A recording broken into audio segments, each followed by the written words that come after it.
Hi friends, എല്ലാവർക്കും വീഡിയോയിലേക്ക് സ്വാഗതം. ഇന്ന് ഞാൻ ചെയ്യാൻ പോകുന്ന ഒരു ഉലുവയുണ്ടയുടെ റെസിപ്പിയാണ്. ഈ കർക്കിടക മാസത്തിൽ ഈ ഉലുവ കഴിക്കുന്നത് വളരെ ആരോഗ്യപ്രദമായ ഒരു കാര്യമാണ്. ഒരേ ദിവസം ഓരോ ഉണ്ട വീതം കഴിച്ചാൽ മതിയാകും. നമുക്ക് ശരീരം വേദനയും അതുപോലെ തന്നെ നടുവേദനയൊക്കെ ഉള്ളവർക്ക് വളരെ പ്രയോജനപ്രദമാണ്. ഉലുവയുടെ ഗുണങ്ങൾ ഒത്തിരി ഗുണങ്ങളുള്ള ഒരു ആരോഗ്യപരമായ ഒരു ഔഷധമാണ് ഉലുവ. അതുകൊണ്ട് എങ്ങനെ ഇത് ഉണ്ടാക്കുന്നതെന്ന് നമുക്ക് നോക്കാം. വീഡിയോയിലേക്ക് പോകാം.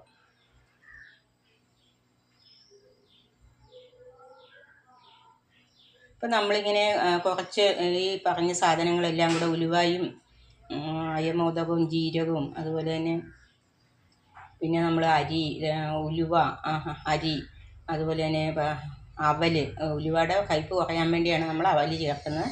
അവല് ചേർക്കണമെന്ന് ഒത്തിരി നിർബന്ധമൊന്നുമില്ല. അവല് അതുപോലെ തന്നെ എള്ള്, ശർക്കര ഇതെല്ലാം കൂടെ നമ്മൾ വറുത്ത് പൊടിച്ച് ഒരു ടിന്നിൽ സൂക്ഷിച്ച് വെച്ചാൽ നമുക്ക് ആവശ്യമുള്ളപ്പോൾ മാത്രം ശർക്കര നേരിട്ട് ചേർക്കുകയോ, ശർക്കര കല്ലൊന്നും ഇല്ലാത്ത ശർക്കര ആയതുകൊണ്ടാണ് ഞാൻ നേരിട്ട് ചേർത്തത്. അല്ലെങ്കിൽ ചക്കര നേരിട്ട് ചേർത്ത്, അല്ലെങ്കിൽ ചക്കര പാനിയാക്കി അതിലോട്ട് ചക്കര പാനി നന്നായിട്ട് തണുക്കുന്നതിന് മുമ്പിട്ട് ഇളക്കി ഉണ്ടയാക്കി എടുക്കാവുന്നതുമാണ്. ഇതെങ്ങനെയാണ് ചെയ്യുന്നതെന്ന് നോക്കിയിട്ട് വരാം.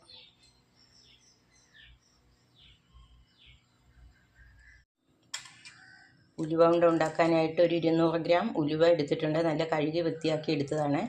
അതുപോലെ കുത്തരി, നമ്മൾ ചോറ് വെക്കാൻ എടുക്കുന്ന കുത്തരിയാണ് ഒരു 200 ഗ്രാം എടുത്തിരിക്കുന്നത്. ഒരു തേങ്ങ ചിരകി, നല്ല വിളഞ്ഞ തേങ്ങയാണ് ചിരകി, ഒരു തേങ്ങ ഫുള്ളായിട്ടും എടുത്തിട്ടുണ്ട്.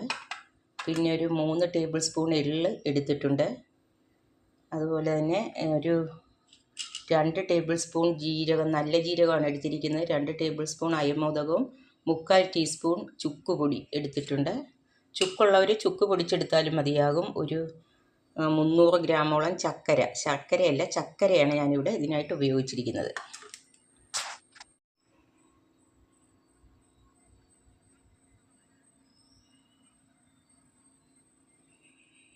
ഇനി ഇതിങ്ങനെ ചെയ്യുന്നതെന്ന് നോക്കാം. ഇത് ഓരോ സാധനവും നമ്മൾ വറുത്ത് എടുക്കണം. ആദ്യം ഓരോ സാധനവും നമുക്ക് വറുത്ത് മാറ്റാം. ഫ്ലെയിം ഓണാക്കി ഒരു ഇരുമ്പ് ചീനച്ചട്ടിയാണ് അടുപ്പിൽ വെച്ചിരിക്കുന്നത്. ചീനച്ചട്ടിയിലുള്ള വെള്ളമൊക്കെ നന്നായിട്ട് വറ്റി വരണം. ഇതിനകത്ത് ഒട്ടും തന്നെ വെള്ളമയം പാടില്ല, ചീത്തയായിട്ട് പോകാൻ സാധ്യതയുണ്ട്. അതുകൊണ്ട് ഒട്ടും തന്നെ വെള്ളം പാടില്ല. തവിയൊക്കെ നന്നായിട്ട് വെള്ളമയം ഇല്ലാത്തതായിരിക്കണം.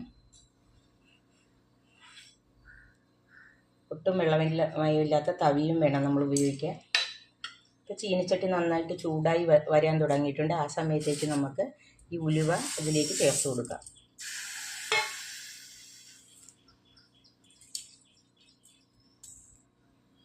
ഉലുവ ചേർത്ത് നന്നായിട്ടൊന്ന് ഇളക്കി യോജിപ്പിക്കുക. ഇത് നന്നായിട്ട് പൊട്ടി ഒരു മൂപ്പ് പരുവാകുമ്പോഴത്തേക്ക് നമുക്ക് ഇതിൽ നിന്ന് മാറ്റി കൊടുക്കാം. കൈയെടുക്കാതെ ഇളക്കി കൊടുക്കണം.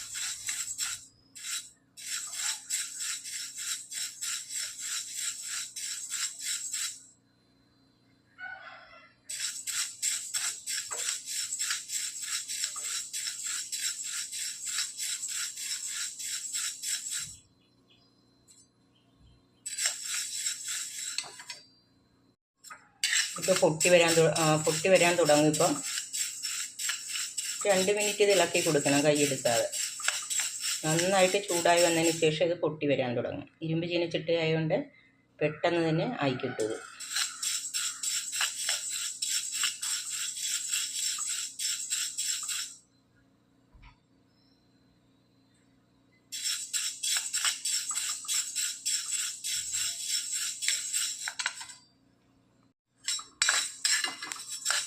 ഇതിപ്പോൾ പൊട്ടി വരാൻ തുടങ്ങിയിട്ടുണ്ട്. പൊട്ടുന്ന സൗണ്ട് കേൾക്കാം ഓരോന്നേരോന്ന്. അങ്ങനെ ഇളക്കി കൊടുക്കുക. ഇളക്കി കൊടുത്തില്ലെങ്കിൽ അടിയിൽ കിടക്കുന്നത് കരിഞ്ഞു പോകും.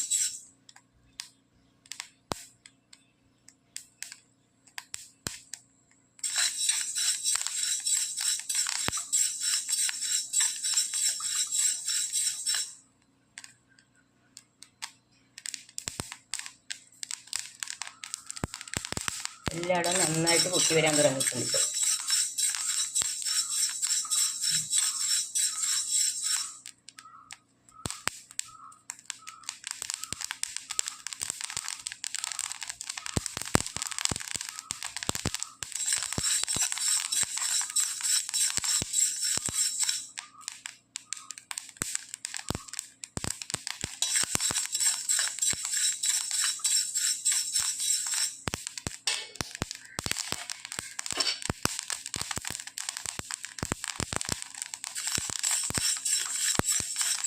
അപ്പോൾ നമുക്ക് ഫ്ലെയിം ഓഫാക്കി കൊടുക്കാം. ഇരുമ്പ് ചീനച്ചട്ടി ആയതുകൊണ്ട് ഇനി ഇവിടെ ഒന്ന് ഇളക്കി കൊടുത്താൽ മതി. എല്ലാം നന്നായിട്ട് പൊട്ടി വന്നോളും. ചൂട് നിലനിൽക്കും. ഇരുമ്പ് ചീനച്ചട്ടി കൊണ്ട് കുറേ നേരം അതിനകത്ത് ചൂടുണ്ടാകും. നമുക്ക് ഫ്ലെയിം ഓഫാക്കുകയാണ്. ഇളക്കി കൊടുക്കാം. ഇപ്പോൾ ഉലുവ മൂത്തതിൻ്റെ നല്ലൊരു മണമൊക്കെ വരുന്നുണ്ട്. മുഴുവൻ പൊട്ടി വരുവോളം നമ്മളിങ്ങനെ ഫ്ലെയിം ഓണാക്കി വെച്ചിരുന്നാൽ അത് കരിഞ്ഞു പോകും. പെട്ടെന്ന് കരിഞ്ഞു പോയൊരു കയ്പ്പ് ചുവയുണ്ടാവും.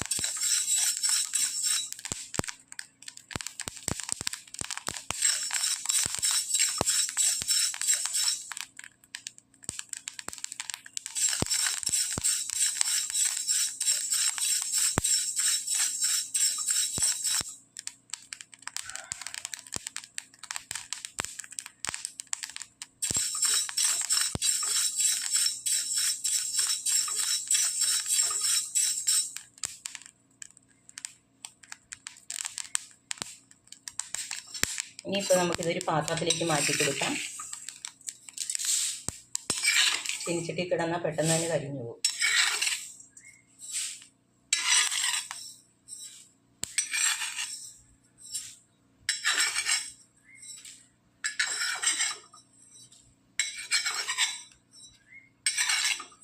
പാത്രത്തിലാക്കിയിട്ടുണ്ട്. നിരത്തി വയ്ക്കുക. അതൊന്ന് തണുത്ത് വരട്ടെ. വീണ്ടും ഫ്ലെയിം ഓൺ ആക്കിയിട്ടുണ്ട്. അതിലേക്ക് നമുക്ക് ഈ എടുത്തു വെച്ചിരിക്കുന്ന കുത്തരി ചേർത്ത് കൊടുക്കാം.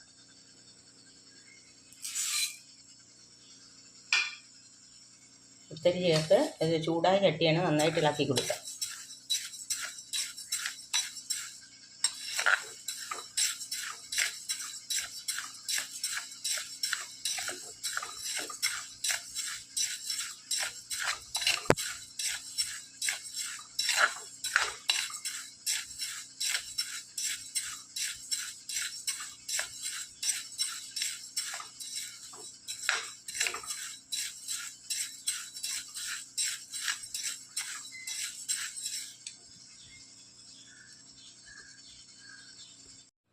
ഇപ്പോൾ ഈ അരി പൊട്ടി വരാൻ തുടങ്ങുന്നുണ്ട്. ഫ്ലെയിം ഒന്ന് കുറച്ചിട്ട് നമുക്ക് നന്നായിട്ട് ഇളക്കി കൊടുക്കാം.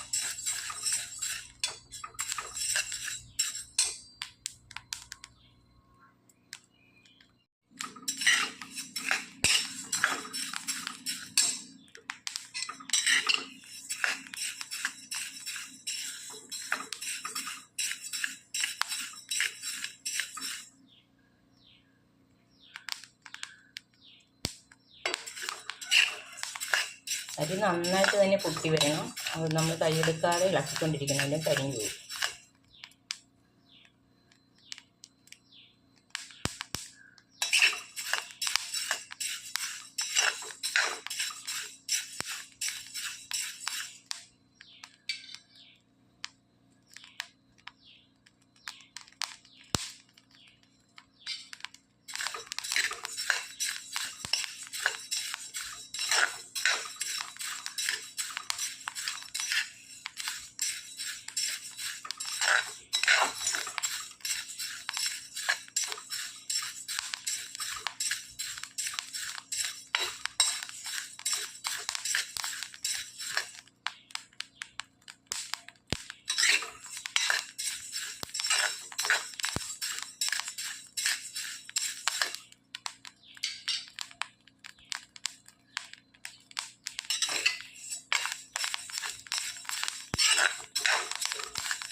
ഏകദേശം എല്ലാ അരിയും പൊട്ടി വരാൻ തുടങ്ങിയിട്ടുണ്ട്.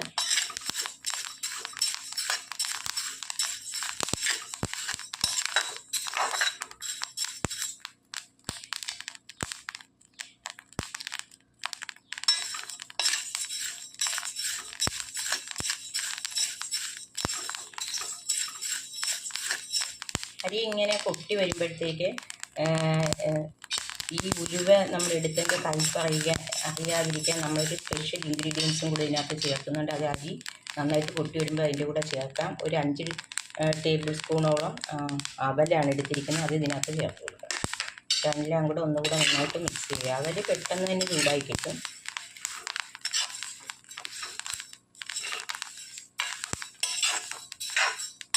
പിന്നെ നമുക്ക് ഫ്ലെയിം ഓഫ് ചെയ്യാം. ഈ ചൂടിൽ കിടന്നത് നന്നായിട്ട് പൊട്ടി വരും. അവലും ചൂടായി വരും, നന്നായിട്ട് മൊരിഞ്ഞു വരും.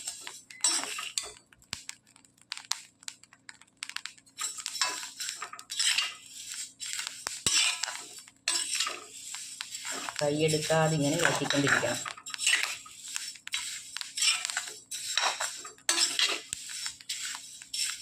ഇരുമ്പ് ചീനച്ചട്ടിയാകുമ്പോൾ എപ്പോഴും നമ്മൾ നന്നായിട്ട് സൂക്ഷിച്ച് വേണം ഇങ്ങനെ വറുത്തെടുക്കാം. പെട്ടെന്ന് തന്നെ തീ ചൂടായിട്ട് കരിഞ്ഞു പോകാൻ സാധ്യതയുണ്ട്.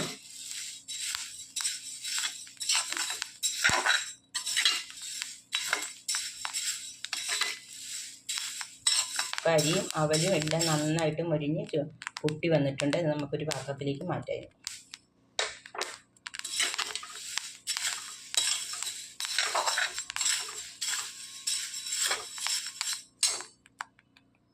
നമുക്ക് ഒരു പാത്രത്തിലേക്ക് മാറ്റാം. എല്ലാം നന്നായിട്ട് വറുത്ത് വന്നിട്ടുണ്ട്.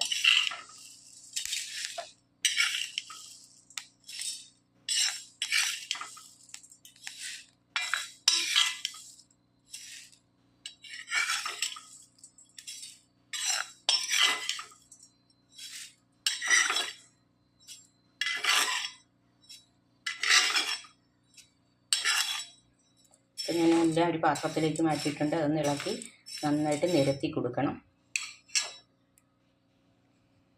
അതായിട്ട് നമുക്ക് ഫ്ലെയിം വീണ്ടും ഓണാക്കിയിട്ട് ഈ എള്ളൊന്ന് വറുത്തെടുക്കുക. എള്ള് പെട്ടെന്ന് തന്നെ മൂത്ത് വരും. അന്നേരം നമ്മൾ കൈയെടുക്കാതെ തന്നെ ഇളക്കി പെട്ടെന്ന് തന്നെ ഇത് മൂത്ത് വരും. പൊട്ടി വരുമ്പോഴത്തേക്ക് തന്നെ നമുക്കിത് ഫ്ലെയിം ഓഫ് ചെയ്ത് കൊടുക്കാം.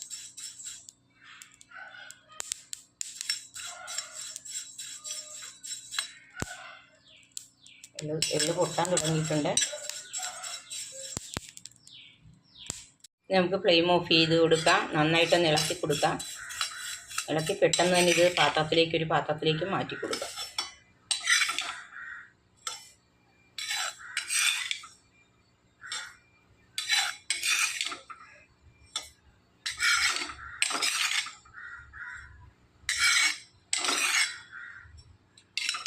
അപ്പം ഞാൻ എള്ള് മുഴുവനായിട്ടൊരു പാത്രത്തിലേക്ക് മാറ്റിയിട്ടുണ്ട്.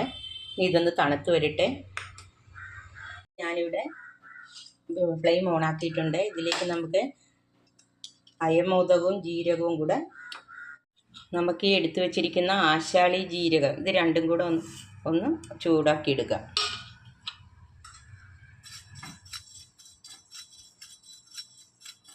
ജീരകമൊക്കെ ഒന്ന് പൊട്ടി വരാൻ തുടങ്ങിയാൽ മതി.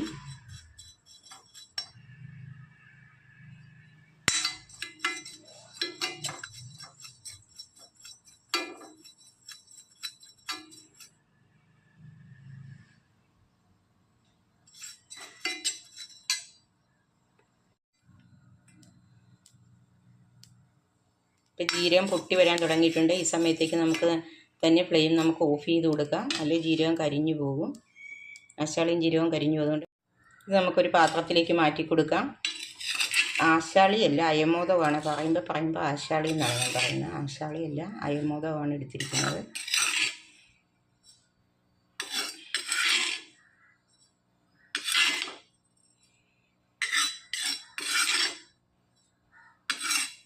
അത് മുഴുവനായിട്ട് ഞാനൊരു പാത്രത്തിലേക്ക് മാറ്റിയിട്ടുണ്ട്. ഇപ്പം ഞാൻ ഫ്ലെയിം വീണ്ടും ഓണാക്കിയിട്ടുണ്ട്. ഇതിലേക്ക് നമ്മൾ എടുത്തു വച്ചിരിക്കുന്ന ഈ തേങ്ങ ഇട്ട് കൊടുത്തിട്ട് ഇതിൻ്റെ വെള്ളം വലിയുന്നവരെ നമുക്കൊന്ന് ചൂടാക്കിയെടുക്കാം. വെള്ളത്തോടു കൂടിയാകുമ്പോൾ പെട്ടെന്ന് ചീത്തയാകാൻ ചാൻസ് ഉണ്ട്. അതുകൊണ്ട് ഇത് നന്നായിട്ടൊന്ന് നമുക്ക് വെള്ളം മാറ്റിയെടുക്കാം. ഒരുവിധം നന്നായിട്ട് മൂക്കണ്ട, വെള്ളം നന്നായിട്ട് മാറി വരണം. എന്നാലേ കുറച്ച് നാളിത് ഇരിക്കുകയുള്ളൂ. അല്ലെങ്കിൽ തേങ്ങയിലൊക്കെ വെള്ളത്തിൻ്റെ അംശം ഉണ്ടെന്നുണ്ടെങ്കിൽ അത് ചീത്തയായി പോകാൻ ചാൻസ് ഉണ്ട്. അതുകൊണ്ട് നമുക്ക് ഇതിൻ്റെ വെള്ളം നന്നായിട്ട് വലിഞ്ഞു വരുന്നവരെ നമുക്കൊന്ന് ചിക്കി കൊടുക്കാം.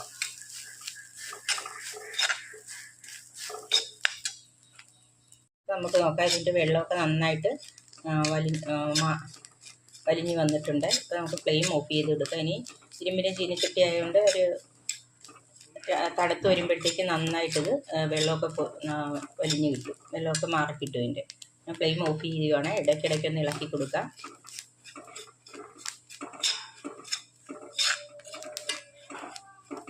ഇരുമ്പിൻ്റെ ചീനിച്ചട്ടി ആയതുകൊണ്ട് ഭയങ്കര ചൂടായിരിക്കും, അന്നേരം പെട്ടെന്ന് തന്നെ ഇതിൻ്റെ കളറൊക്കെ ഒന്ന് മാറി വരും. ഇനി ഇപ്പം നന്നായിട്ട് മൂത്ത് വന്നിട്ടുണ്ട്, ഒരുവിധം ചുവപ്പായിട്ട് വന്നിട്ടുണ്ട്. ഈ ഇരുമ്പ് ചീനിച്ചട്ടിയുടെ ചൂടിൽ തന്നെ ഇരുന്നത് വെള്ളമൊക്കെ വലിഞ്ഞ് വന്നിട്ടുണ്ട്. നമുക്കൊരു പാത്രത്തിലേക്ക് മാറ്റി കൊടുക്കാം. ഇതിപ്പോൾ നന്നായിട്ട് തണുത്ത് വന്നിട്ടുണ്ട്.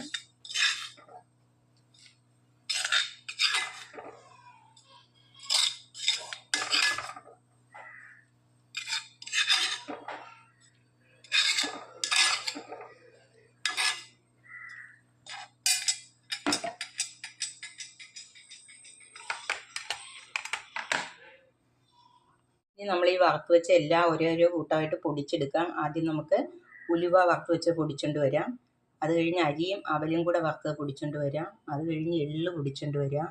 അത് കഴിഞ്ഞ് തേങ്ങ പൊടി മിക്സ് ചെയ്തുകൊണ്ട് വരാം. അത് കഴിഞ്ഞ് ജീരകവും അയമോദകവും കൂടെ വറുത്തത് പൊടിച്ചുകൊണ്ട് വരാം. ആദ്യം നമുക്ക് ഉലുവ വറുത്ത് പൊടിച്ചുകൊണ്ട് വരാം. ഒരു മിക്സിയുടെ ജാറിലേക്ക് മാറ്റുന്നുണ്ട്.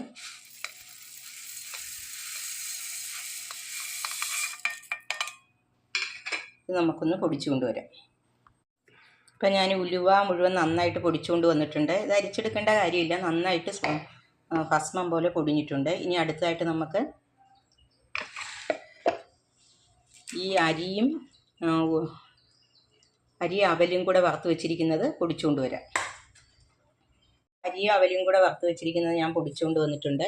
രണ്ടായിട്ടാണ് പൊടിച്ചത്. ഇനി അടുത്തായിട്ട് നമുക്ക് ജീരകവും അയമോദകവും കൂടെ വറുത്ത് വെച്ചിട്ടുണ്ട്, അത് പൊടിച്ചുകൊണ്ട് വരാം.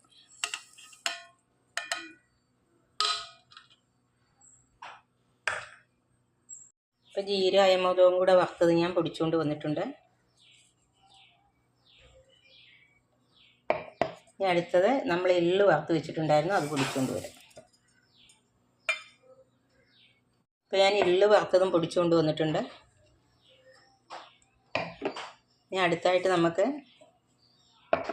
ഈ ചൂടാക്കി വെച്ചിരിക്കുന്ന തേങ്ങയും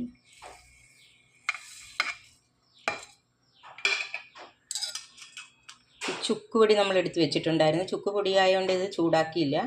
ചുക്കുപൊടി, ഈ എടുത്ത് വെച്ചിരിക്കുന്ന ശർക്കര, ഇതെല്ലാം കൂടെ നന്നായിട്ട് ഒന്ന് മിക്സ് ചെയ്ത് കൊണ്ടുവരാം.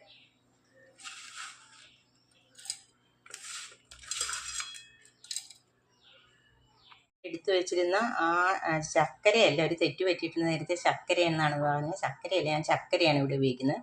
ചക്കരയും തേങ്ങയും ചുക്കുപൊടിയും കൂടെ നന്നായിട്ട് പൊടിച്ചുകൊണ്ട് വന്നിട്ടുണ്ട്. ഇതും കൂടി ഇതിലേക്ക് ചേർത്ത് കൊടുക്കാം. ഇനി നമുക്കിതെല്ലാം കൂടെ ഒന്ന് നന്നായിട്ട് മിക്സ് ചെയ്ത് കൊടുക്കാം.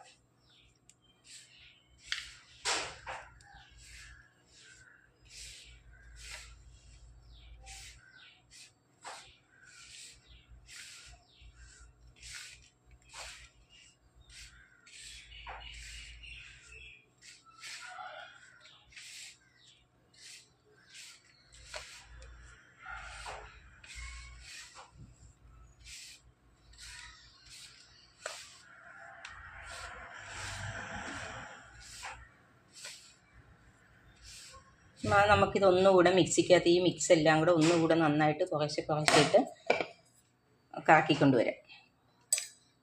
എന്നാലേ നന്നായിട്ട് ജോയിൻ്റ് ആവുകയുള്ളൂ.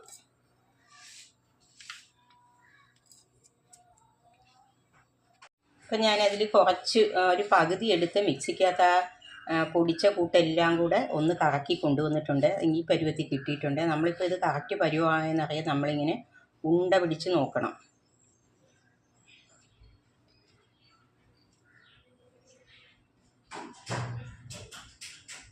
ഇങ്ങനെ ഉണ്ട പിടിച്ച് പോകുമ്പോൾ പൊടിയുന്നില്ല എന്നെങ്കിൽ കറക്റ്റ് പരുവാണ്. നമുക്കിങ്ങനെ ഇതെല്ലാം ഉണ്ട പിടിച്ച് എടുക്കാം. ഓരോന്ന് ഉണ്ട പിടിച്ചെടുക്കാം. അപ്പോൾ ഇത് കറക്റ്റ് പരുവാണ്, ഉണ്ട പിടിച്ചിട്ട് പൊടിയുന്നില്ല.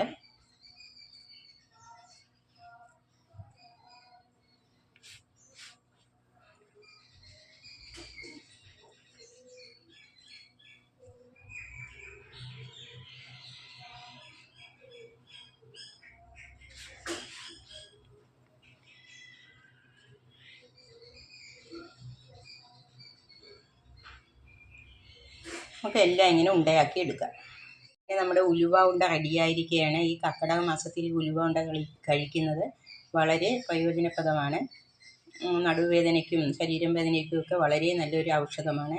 അതുപോലെ തന്നെ ഈ കുറച്ച് ഞാൻ ഉണ്ടയാക്കാതെ പൊടിയാക്കി വെച്ചിട്ടുണ്ട്. ഇത് നമ്മുടെ ആവശ്യാനുസരണം എടുത്ത് ഉണ്ടയാക്കിയാൽ മതി. ഇതൊരു ടിന്നിനകത്താക്കി അടച്ച് സൂക്ഷിച്ചാൽ നമുക്ക് ആവശ്യാനുസരണം എടുത്ത് ഉണ്ടയാക്കി കഴിക്കാവുന്നതാണ്. കുറച്ച് ഭാഗം മാത്രം ഞാൻ മിക്സിയിലടിച്ച് ഉണ്ടയാക്കി എടുത്തതാണ്. ഇനിയിപ്പോൾ ഇത് ചെയ്യുമ്പോഴത്തേക്ക്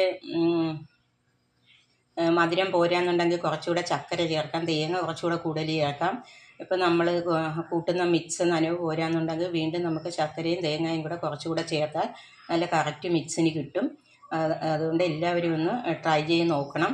തീർച്ചയായിട്ടും ട്രൈ ചെയ്ത് നോക്കണം. വീഡിയോ ഇഷ്ടപ്പെട്ടെങ്കിൽ ലൈക്ക് ചെയ്യണം, കമൻറ്റ് ചെയ്യണം. വീഡിയോ ആദ്യമായിട്ട് കാണുന്നവരാണെങ്കിൽ ഒന്ന് സബ്സ്ക്രൈബ് ചെയ്ത് സപ്പോർട്ട് ചെയ്യണം. ഇനി അടുത്ത നല്ലൊരു വീഡിയോ ആയിട്ട് വരുന്നവരെ താങ്ക്സ്.